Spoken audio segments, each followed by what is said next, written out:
right, next example, we're looking at a particle. It's moving along the x-axis.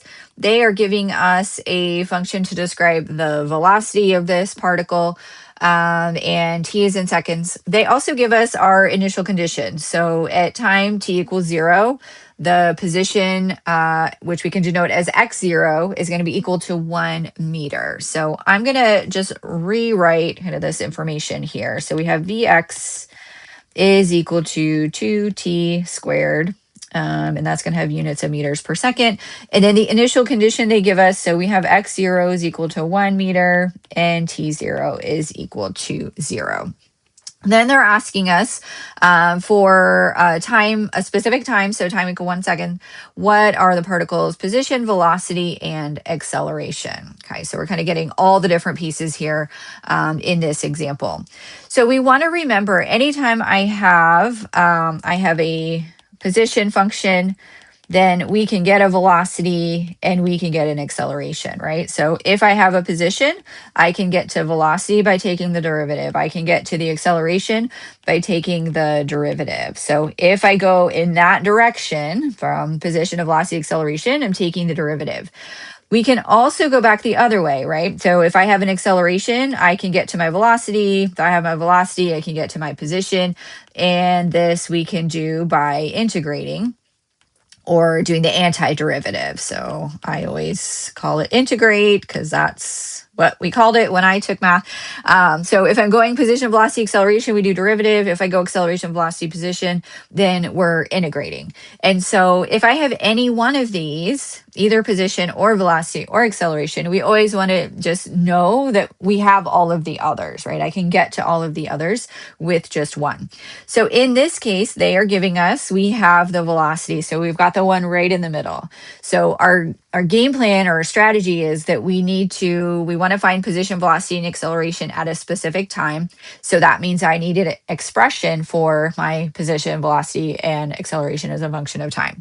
We already have velocity as a function of time, so that one's going to be easy. We're just going to plug our t equals 1 second into that expression. But I need to create, establish a function for my acceleration, and I need to establish a function for my position. So to go from a velocity to acceleration, that's this piece here. We're just going to take the derivative. To go from velocity to position, we're going to integrate that velocity to get to my position. Okay, I'm going to start with the acceleration. So I think derivatives are always easier to do. So we're going to just take my A is going to equal dvx dt. So we're just taking the derivative. And my pen is being a little crazy. So we've got dvx dt and just do that down below. So I'm going to do ddt of my velocity, where was my velocity, is 2t squared. So my acceleration is just going to equal 4t. And that's going to have units of meters per second squared. So I'm going to just highlight here in gray. So here's our velocity function. That's one of the ones we need. Here we just did our acceleration. That's another one. And now we just need to get our position. So for our position function, we're going to do x is just going to be equal to, and we're going to integrate. So we're going to integrate our velocity function. So Vx dt. And then we're also going to have some initial condition, right? So whenever we integrate something, you end up with a constant. In these situations, that constant is going to be what we call that initial condition. So it's going to be the thing we end up with when t is equal to 0. So I'm going to include that initial position there at the end. So we're going to integrate this. So x is going to equal, we're going to integrate my v, which again is 2t squared dt. And then I'm going to have that initial condition there. So x, and we're going to go from t0 to t. So I'll throw those bounds in there. And our t0, we did specify up here, is just actually equal to 0. So actually I'm going to make that a little cleaner even here. I'm just going to put from 0 to t. All right, so if we integrate that, we are going to end up with a 2/3 t cubed. And we need to take that from 0 to t. So we're just going to be left with the t cubed there.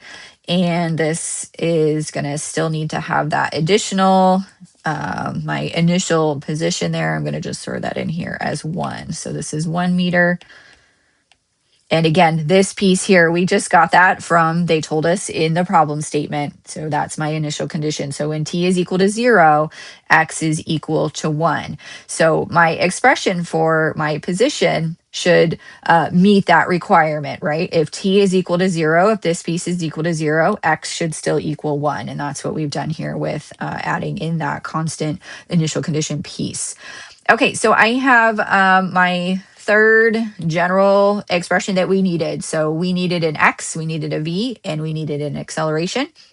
So we have all 3 of those. I kind of have them all over the paper, but we do have all 3 of those. And so to solve this problem, answer what they actually asked us to find, we just need to plug in some numbers. So for A, I'm going to plug into this one down here. So for position, I'm going to just plug in t equals 1. And so for that, we're going to end up with a 5/3, and the unit is going to be meter. For B, we're going to plug in t is equal to 1 up here, and that's going to just give me 2 meters per second. And then for C was our acceleration. So I'm going to plug in t equals to 1 here, and we just end up with 4 meters per second squared. Right. So once we have those general expressions, we can plug in and we can find each of those quantities, position, velocity, or acceleration, at any time that is specified.